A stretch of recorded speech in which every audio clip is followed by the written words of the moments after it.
21वीं सदी के इस दौर में जब दुनिया के ताकतवर देश तकनीक और ऊर्जा के नए रास्तों की खोज में एक दूसरे के आमने सामने खड़े हैं, भारत के प्रधानमंत्री श्री नरेंद्र मोदी जी ने एक ऐसे भविष्य की नींव रखी है जो आने वाले कई सालों तक दुनिया की राजनीति और अर्थव्यवस्था की दिशा तय करेगी। हम अक्सर सेमीकंडक्टर्स और रक्षा हथियारों की चर्चा करते हैं, लेकिन इन सब के पीछे एक छिपी हुई ताकत काम करती है। वह है रेयर अर्थ मैग्नेट। सालों तक जिस क्षेत्र पर चीन का अकेला 90% कब्जा रहा, आज मोदी जी की सोच ने भारत को उस जाल से बाहर निकालकर ग्लोबल सप्लाई चेन के केंद्र में खड़ा कर दिया है। ये कहानी केवल एक खनिज की नहीं है, बल्कि भारत के संसाधनों से भरे होने से लेकर तकनीक और कारखानों में आत्मनिर्भर बनने के उस बड़े बदलाव की है जिसने दुनिया को हैरान कर दिया है। इतिहास गवाह है कि भारत के पास 6.9 मिलियन टन के साथ दुनिया का तीसरा सबसे बड़ा रेयर अर्थ खजाना रहा है। लेकिन दशकों तक हम केवल कच्चे माल को बाहर भेजते रहे और तैयार सामान विदेशों से खरीदते रहे। हमारी मिसाइलें हों, हमारे मोबाइल हों या आने वाले समय की इलेक्ट्रिक गाड़ियां, हर जरूरी तकनीक के लिए हम विदेशों के भरोसे थे।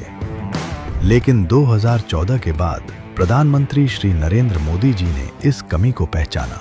उन्होंने समझा कि यदि भारत को विकसित देश बनना है तो उसे केवल जमीन से पत्थर नहीं निकालने, बल्कि उन पत्थरों को आधुनिक दुनिया की जान यानी मैग्नेट्स में बदलना होगा। इसी सोच के साथ मोदी सरकार ने खुदाई से लेकर सफाई और आखिर में तैयार मैग्नेट तक पूरा काम भारत की जमीन पर ही शुरू करने का बीड़ा उठाया। साल 2025 भारत के औद्योगिक इतिहास में सुनहरे अक्षरों में लिखा जाएगा, जब मोदी सरकार ने 7,280 करोड़ रुपए की बहुत बड़ी rare earth magnet production REPM योजना को मंजूरी दी। यह कोई साधारण मदद की योजना नहीं है, बल्कि भारत को मैग्नेट की दुनिया का राजा बनाने का पूरा प्लान है। इस योजना का लक्ष्य हर साल 6,000 मीट्रिक टन क्षमता का एक ऐसा सिस्टम तैयार करना है जहां खुदाई से लेकर ऑक्साइड, एलॉय और आखिर में तैयार मैग्नेट तक सब कुछ मेड इन इंडिया होगा। जहां पहले हम अपनी जरूरतों का 53,748 मीट्रिक टन मैग्नेट बाहर से मंगा रहे थे, वहीं मोदी जी के इस हिम्मत भरे फैसले ने 2026 के अंत तक भारत को दूसरों पर निर्भरता खत्म करने की राह पर डाल दिया है। यह मोदी जी के काम करने का ही तरीका है कि उन्होंने न केवल नियम बनाए, बल्कि लोहम क्लीन टेक जैसी प्राइवेट कंपनियों को साथ जोड़कर निवेश और तकनीक का एक सफल मेल तैयार किया। आत्मनिर्भरता का असली मजा तब आता है जब तकनीक अपनी हो।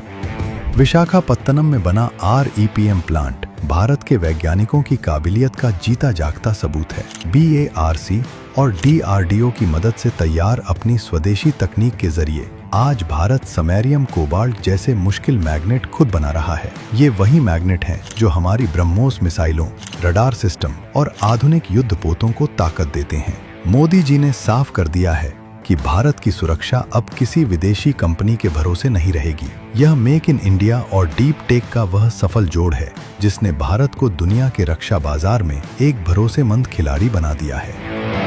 आज जब दुनिया प्रदूषण से लड़ रही है और बिजली से चलने वाली गाड़ियों की ओर बढ़ रही है, तब मोदी जी की यह सोच भारत को दुनिया का ग्रीन मैन्युफैक्चरिंग हब बना रही है। EV मोटर्स और पवन चक्कियों की जान इन दुर्लभ चुंबकों में ही बसती है। 2030 तक भारत में मैग्नेट की मांग दोगुनी होने वाली है और मोदी सरकार ने समय से पहले ही कारखाने लगाना शुरू कर दिया है। नेशनल क्रिटिकल मिनरल मिशन और कानूनों में किए गए बड़े सुधारों ने प्राइवेट सेक्टर के लिए दरवाजे खोल दिए हैं। आज भारत केवल अपनी जरूरतें पूरी नहीं कर रहा, बल्कि पूरी दुनिया को चीन के मुकाबले एक भरोसेमंद विकल्प दे रहा है। ऑस्ट्रेलिया, अफ्रीका और लैटिन अमेरिका के साथ खास समझौते करके मोदी जी ने भारत के कच्चे माल की सप्लाई को भी पूरी तरह सुरक्षित कर दिया है। कुल मिलाकर रेयर अर्थ मैग्नेट के क्षेत्र में भारत की यह कामयाबी केवल एक तरक्की नहीं है, बल्कि यह प्रधानमंत्री श्री नरेंद्र मोदी जी के उस वादे की जीत है जिसमें उन्होंने भारत को दुनिया का गुरु और मैन्युफैक्चरिंग पावर हाउस बनाने का सपना देखा था। साफ नीयत, बुनियादी ढांचे में निवेश और अपनी तकनीक पर भरोसे ने भारत को उस कतार में ला खड़ा किया है जहां गिने चुने विकसित देश हुआ करते थे। आज भारत सामान मंगाने वाला मजबूर देश नहीं, बल्कि दुनिया को रास्ता दिखाने वाला आत्मनिर्भर देश है।